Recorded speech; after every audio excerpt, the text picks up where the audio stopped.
The World Today.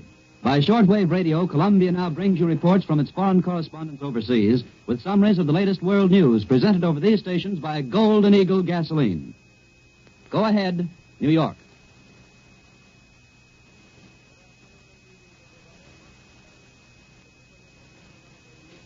The details are not available. They will be in a few minutes. The White House is now giving out a statement. The attack apparently was made on all naval and military activities on the principal island of Oahu. The President's brief statement was read to reporters by Stephen Early, the President's secretary. A Japanese attack upon Pearl Harbor naturally would mean war. Such an attack would naturally bring a counterattack, and hostilities of this kind would naturally mean that the President would ask Congress for a declaration of war. There is no doubt from the temper of Congress that such a declaration would be granted. This morning, Secretary Hull talked with the Secretaries of War and of the Navy. Now the two special Japanese envoys, Admiral Nomura and Special Envoy Kurusu, are at the State Department engaged in conference with Secretary of State Hull. Their appearance at the State Department on this Sunday afternoon emphasizes the gravity of the Far Eastern situation, where hostilities now seem to be actually opening over the whole South Pacific. Even more important than the visit of Tokyo's diplomats is this news which comes from Pearl Harbor and the news which comes from South Asia. Whatever the diplomats from Tokyo or the cabinet in Tokyo may be saying, there is a conviction in official quarters here that Japan has now cast the die. All the bits of information which came to the State Department and the Navy yesterday and today indicated that Japanese transports containing troops were steaming into the Gulf of Thailand. Japanese warships were providing a heavy escort. Having rounded the southernmost point of French Indochina, the convoy had as its only obvious destination Bangkok, the capital of Thailand. It was on the basis of this information that President Roosevelt sent to Emperor Hirohito of Japan his personal message last night, a message which appealed to the Mikado for restraint and peace. It seemed to be a final plea from the United States. And if the activities today are substantiated, it is a final plea. For if Japanese troops attempt to capture Bangkok or attack Pearl Harbor, the delicate balance which has maintained peace in South Asia is destroyed. The four powers, the United States, Britain, the Dutch East Indies, and Australia, have given Japan ample warning that invasion of Thailand would mean counteraction by the associated powers. These Japanese envoys, Nomura and Kurusu, requested the appointment with Mr. Hull today. The engagement was set for 1:45 p.m. They arrived some minutes late and in turn were kept waiting before the door to Mr. Hull's office was opened to them at 2:20. In the meantime, the President had prepared the statement which announced that Japan was attacking Pearl Harbor from the air. It is possible that the Tokyo diplomats wanted again to assure the State Department that the reports of Japanese troop movements in French Indochina were exaggerated. They did that once before on instructions from Tokyo when the President propounded his question about those movements last Tuesday. At that time, Tokyo replied that the movements were in North Indochina to offset Chinese movements on the Indochina border. The specific information of the State Department now and then was that the bulk of the Japanese troops were being moved to South Indochina, where they were in a better position to threaten Thailand. The President's plea to Emperor Hirohito was also supported by a note of warning. The warning is supported by developments and preparations in this capital. The meeting between Secretary Hull and the Secretaries of War and Navy this morning was an example of the plans that are being laid. It would be a mistake for Japan to believe that these preparations are any kind of bluff. Although officials in Washington are silent on what would be the definite consequences of a Japanese attack on Hawaii or an attack on Thailand, there are indications of what is being considered and the steps which may be taken this very afternoon. The first would be a severance of diplomatic relations with Tokyo. An immediate naval blockade in which the American Navy would take a leading part, along with British units, is the other probability. Both these steps could be taken by the President on his own executive authority. But an effective naval blockade, of course, could not continue long without hostilities. As a matter of fact, according to the President's announcement, those hostilities are already underway with the Japanese attack on Pearl Harbor. And just now comes the word from the President's office that a second air attack has been reported on Army and Navy bases in Manila. Thus, we have official announcements from the White House that Japanese airplanes have attacked Pearl Harbor in Hawaii and have now attacked Army and Navy bases in Manila. We return you now to New York and we'll give you later information as it comes along from the White House. Return you now to New York. London, in many respects, has correlated its moves in the Far Eastern situation with the progress of the American-Japanese discussions in Washington. Australia and Singapore and other Crown colonies have been made ready for any eventuality, and a Far Eastern fleet has been created, headed by the 35,000-ton Prince of Wales. For a direct report on British reaction to the latest moves in the Near East and the Far East, Bob Trout is standing by in the British capital. Go ahead, London. London heard its first news of the attacks on Hawaii and the Philippines from John Charles Daly in New York just a few moments ago. The report had not arrived in London before this Columbia program began. It is, of course, too early to give you any reaction, but as you know, the British government made plain what would happen if America became involved in war with Japan some days ago. We did get earlier that official report from Singapore that British air reconnaissance in the South China Seas had confirmed the earlier reports of Japanese activities. Japanese naval vessels, including cruisers, seen off the southern tip of Indochina, steaming toward the northwest. That announcement backed up those earlier dispatches from Washington telling of heavy Japanese troop concentrations in Indochina, both ashore and afloat. About the President's message to the Emperor of Japan, we heard nothing except the announcement that a message had been sent. Today's Libyan communique says that yesterday an important battle was joined southeast of Tobruk, where the main German tank forces have concentrated since breaking through the Tobruk corridor. These past few days, London newspapers have been full of discussions about Libya. Arguments about the caliber of guns and the thickness of tank armor, about tank speed versus tank weight, about the airplane as compared to the anti-tank gun as weapons of destruction against enemy tanks.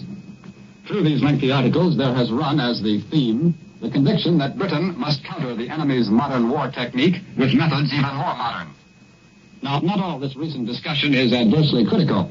Some think that the British armed forces have already learned a lot from hard experience in this war, but there are complaints that, for example, while British tanks in the desert lay up at night like a defensive circle of covered wagons out west, the desert darkness is lit up with the flares of the Panzer repair squads patching up damaged German tanks for the next day's battle. It is interesting that a great deal of this discussion centers on the employment of air power. In the Libyan fighting, the Royal Air Force has played a larger part than in any previous conflict.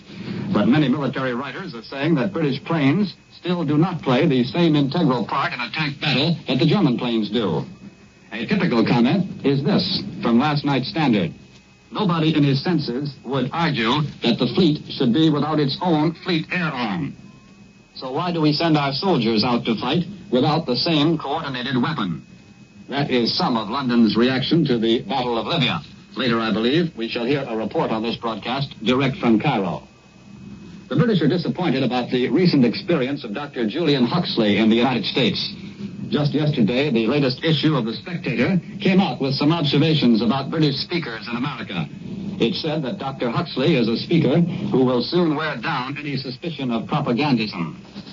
The British people I've met in London do not seem to think much of propaganda anyway. They think Britain's cause is good enough to stand on its own feet without any trimmings.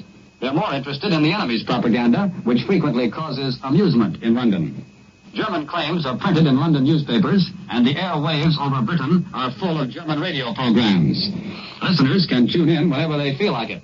A listener with a powerful receiving set soon discovers that the German radio speakers have one story to broadcast to one country and another quite different story to put out someplace else. Last night, for example, the German-controlled Norwegian radio announced that the United States Army has become converted to communism, at least to the extent of installing political commissars. Now, in case you had not heard that the United States Army is now being run by political commissars, I thought I'd pass it along, for that's what Norwegians were told last night. I return you now to Columbia in New York. To recapitulate, the White House reported today Japanese air attacks on the Hawaiian Islands and Manila in the Philippines.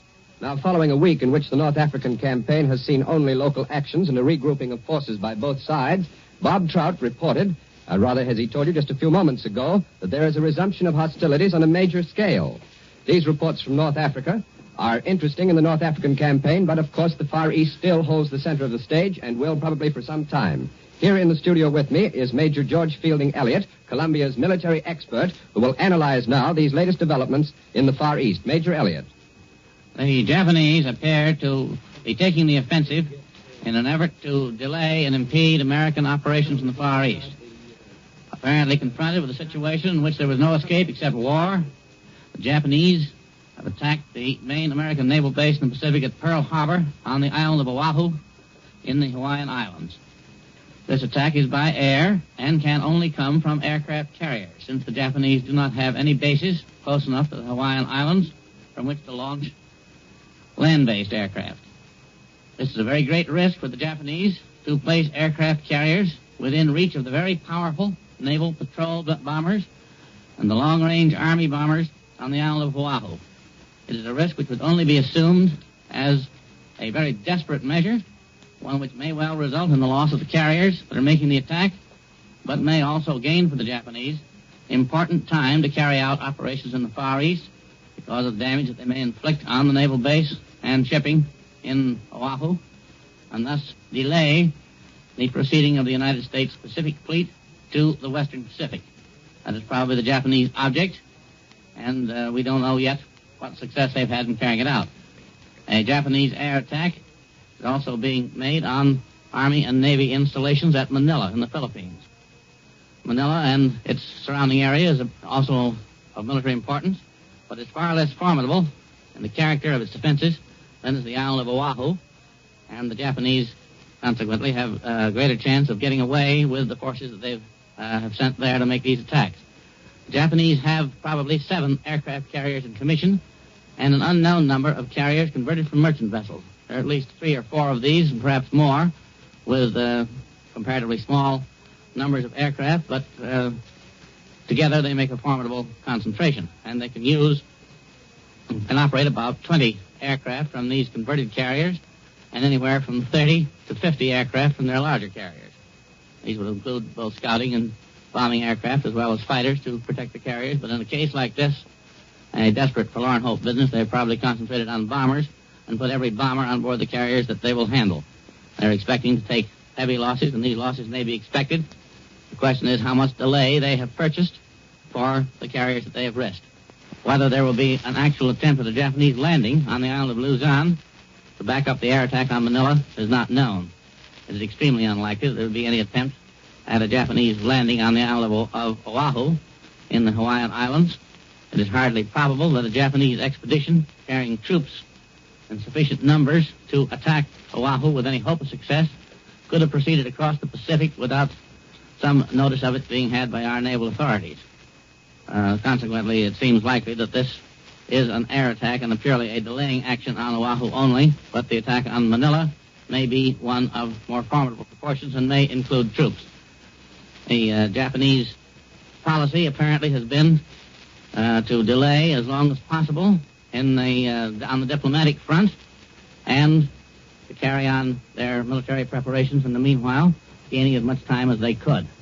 We've pointed out again and again in the course of these broadcasts that the Japanese were gaining time on the diplomatic front in order to improve their fighting chances, and this certainly is borne out by what has now happened. We just had a United Press flash. Oahu Island was attacked today by unidentified airplanes. That's another flash on the Japanese air attacks on Hawaii. Remember that Oahu is the military and political center of the Hawaiian group. The island itself is one of the most formidable maritime fortresses in the world. Heavy guns defend the ports of Pearl Harbor and Honolulu. Railway guns on tracks around the islands are able to be moved swiftly to any point. There is a very strong garrison, which even a year or two ago numbered about 25,000 troops, and probably now has been very considerably increased. There are powerful naval and army air forces on the island, including some of the Army's longest-range bombers, 4-engine bombers based on Hickam Field, so that any appearance of any Japanese force in the neighborhood is likely to suffer very severely as soon as they can be located by these long-range bombers. Continuing on the Far Eastern situation, this time we go abroad to get a report direct from the danger zone, from Manila in the Philippines, which has been attacked as we have told you.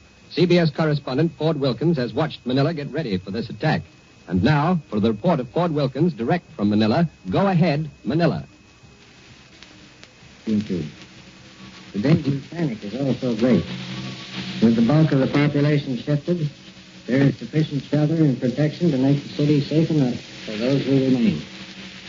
Whether war comes or not, the government is seriously considering closing the schools and moving the children to evacuation centers where schools may be set up. One immediate government problem is to raise some $15 million to carry on. The original emergency fund is nearly exhausted. Manila's problems are reflected throughout the country, and they are acute in places which are considered danger zones. They are likewise reflected throughout this whole Pacific area, where war threatens. Hong Kong has mobilized completely and called out volunteers. Singapore's fighting forces are standing by, ready for anything. In Java, they have been preparing for many months. In Tai, the little buffer state between French Indochina and Burma, the tension reaches its highest point. Japanese troops are crowding it on the east, and the large movement of Japanese ships accompanied by cruisers has been spotted by British patrol flyers from Singapore, steaming up the Gulf of Siam towards Bangkok. Across the China Sea from the Philippines,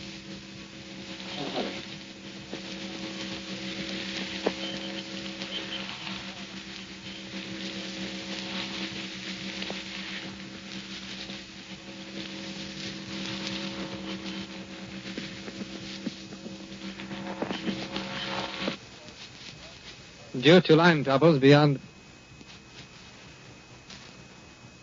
We return you now to CBS in New York. Broadcast a description of the attack made upon Manila. To carry on with the subject that he started to talk about, the sighting of transporters, or rather transports and cruisers, believed Japanese in the Gulf of Siam, moving towards Thailand. There is news that comes also from our correspondent in Singapore. He says that there are strongest indications there that Japan was about to launch a joint naval and land attack upon Thailand with the immediate aim of capturing the capital, Bangkok.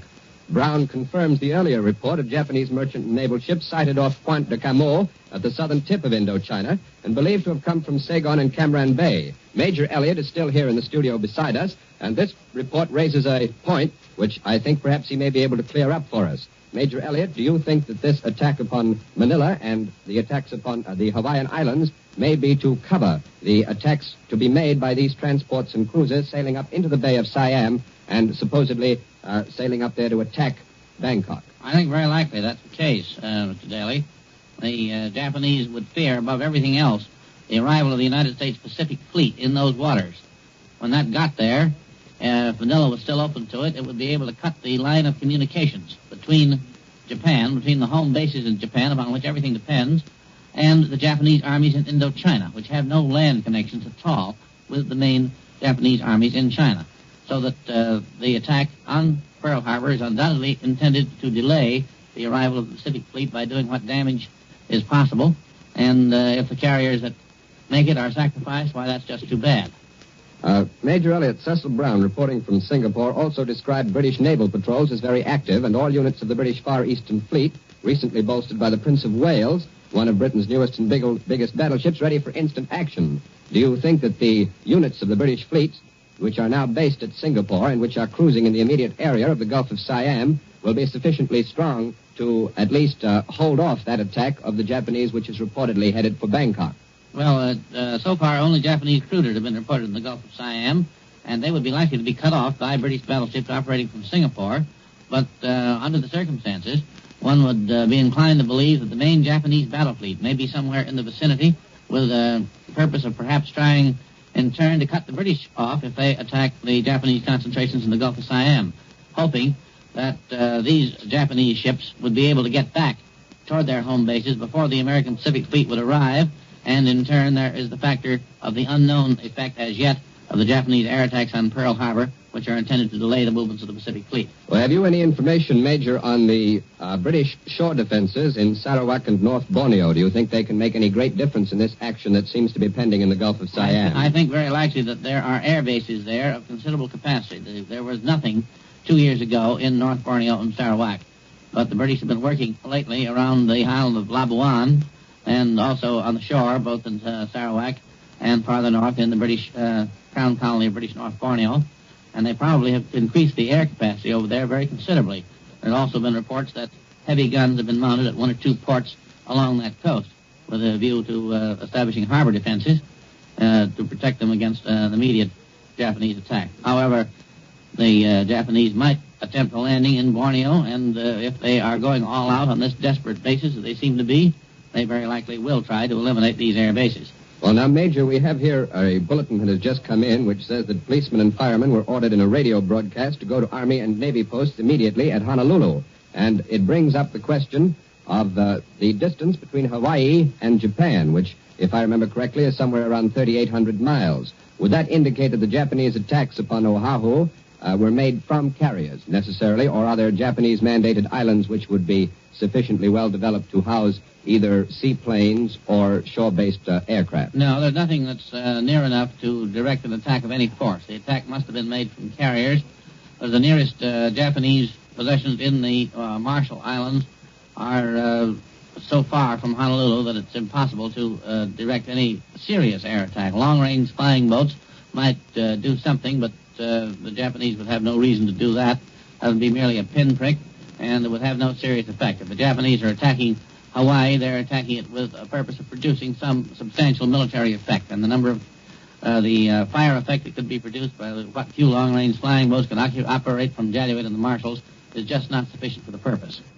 Well, can you perhaps give us some light on the reason why the Japanese used even a small part of their forces for an attack on Hawaii rather than concentrating all of their strength on Cavite in the Philippines, which might, since it's so much closer to Japan, it would seem at least be a more important point of attack? Because the fleet's in Hawaii, and they hope to be able to damage the vessels in harbor and the installations at Pearl Harbor to such an extent that they can delay the eastward movement of the fleet, which, after all, is dependent on its supplies for the support of Pearl Harbor as a base.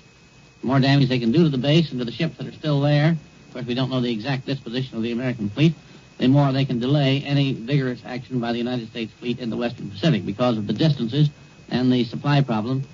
Incidentally, the movement of policemen and firemen to important posts in Honolulu suggests the possibility that there may be some sort of a rising among the Japanese population of those islands. There are 150,000 Japanese live in the Hawaiian Islands, and some of them may be inclined to make trouble. Our authorities are supposed to have had this problem very well in hand, and we don't know yet, of course, whether anything of the sort is true or not.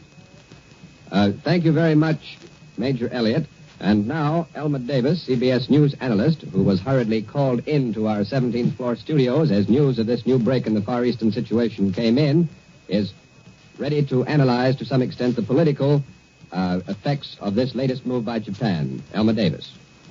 Well, the most interesting thing, Mr. Daly, is that it was a week ago yesterday that the Japanese said they wanted 2 weeks more for negotiation. It was obvious that they were allowing themselves a limit, hoping that our military and naval forces would take them seriously, which obviously, we presume at least, they have not done. Since they only actually wanted 1 week, it seems that our forces are probably ready in both, we hope at least, in both Hawaii and the Philippines.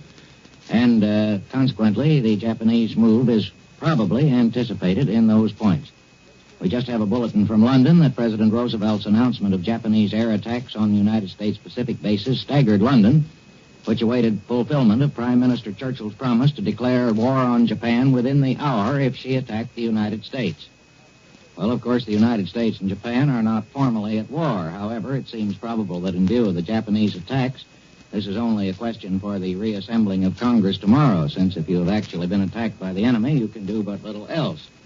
Here's more detail direct from the front, from Honolulu. The smoke of anti-aircraft guns rose over the Pearl Harbor Navy Yard.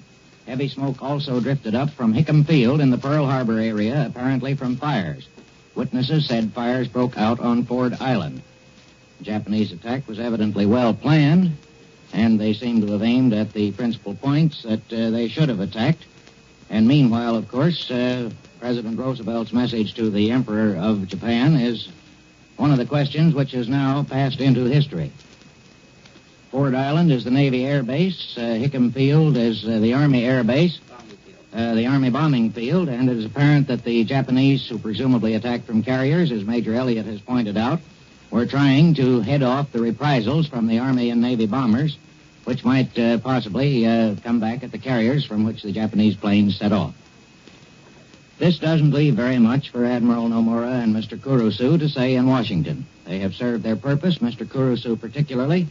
It might be remarked, so far as Admiral Nomura is concerned, a man who has many friends in this country, who has long been well known here, that he is presumably the kind of Japanese with whom we could have got along in past times if his government had not been a government of a different sort.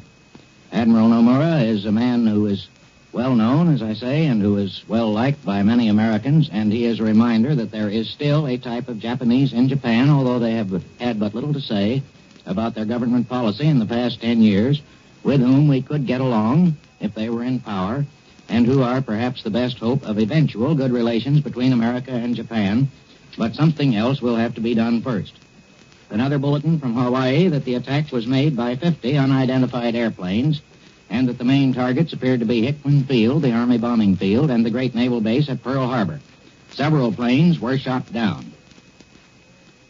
This again, as I say, seems to reduce to futility all the diplomatic negotiations that were going on, but it seems probable that a statement of American policy and of the history of the recent negotiations is likely to be given out soon, which will show the efforts that our government has made to avert hostilities and to keep the Pacific question on a basis in which some peaceful settlement might still have been possible. Now it appears that the Japanese have positively rejected that. Perhaps only a faction of the Japanese, but the faction which is now controlling their army and their navy, and the faction which is in control of the government, so that that settlement of the issue is ruled out. It was said when General Tojo became premier that when we once had an army man at the head of the Japanese government, it would be possible to make an arrangement with them, because the army would no longer be in the background sabotaging any arrangement that might be made by civilian rulers of the country. The Japanese Army and Navy, of course, have a peculiarly powerful position inasmuch as they report directly to the Emperor, and it was not possible, or at least has not been proved possible in the last 10 or 15 years, for any civilian government to follow policies which the Army and Navy disapproved. And the argument when General Tojo came in was that now at last we had one of the ruling clique in control of the government, and an agreement made with him was something that would stick. But it appears that this particular ruling clique had no idea of making any agreement at all, that the sole purpose in their negotiations at Washington was to gain time and to endeavor to throw American military and naval forces off guard, an endeavor which we hope has not been successful, so that they might make their attacks and head off American military and naval operations which might constrict Japanese operations in the Far East. Thank you, Mr. Davis. We have been on the telephone with our station in KGMB, which is in Honolulu, and they report to us that the attacking planes number between 50 and 100, that the air raid is still on, and that the anti-aircraft fire can be heard in a steady drone as the attacking planes come in. As Mr. Davis told you, we received a bulletin just a little while ago which reported that there have been some of these, what Honolulu calls unidentified planes shot down. And this latest report now from KGMB is all that we have to the moment. We will continue to receive reports from there, also from Washington, on the developments in our relations with Japan, the relations which will tell very shortly the story of what is to happen in the months that are to come. And Columbia will bring you important news bulletins during the broadcast of the New York Philharmonic Society, which follows this program, and will also bring you a summary of all developments at the intermission time. This is the Columbia Broadcasting System.